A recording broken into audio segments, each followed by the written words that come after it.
Hello guys, welcome to our YouTube channel, and today we are going to learn how to create a AirDroid account. So let's get started. If you want to create a AirDroid account, so to do that what you have to do is first open up your AirDroid application. But if you haven't installed your AirDroid, then what you can do is just simply go ahead and install it from Play Store. And after doing that, from here what you have to do is just simply tap on sign up, which is on the bottom right. After tapping on sign up, now in order to sign up to your account, what you have to do is just simply enter the email address that you would like to sign up with. After entering it, just simply create a password for your account. After creating a password, now you just have to re-enter the password in the third blank. And after doing that, just simply create a nickname.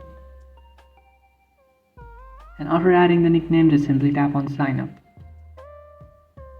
After tapping on sign up, now you will receive a verification code on the following email address that you have entered.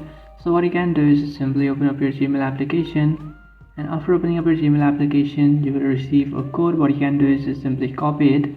So AirDroid will send you a mail, so just simply open it and then copy the code. And after copying it, just simply paste it over here and then tap on verify.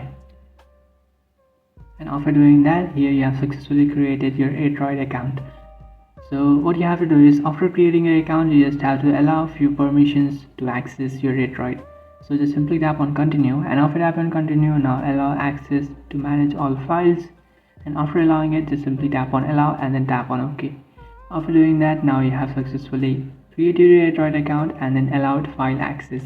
So you just have to go ahead and allow all this further access. The first one is camera, the screen mirror, the remote control, desktop notifications, and some other options. So just simply do that and you can access your AirDroid. So that's it guys. This is how to create a AirDroid account. If you find this video helpful, don't forget to like and subscribe to our channel. If you have any doubts, feel free to comment below. Thanks for watching.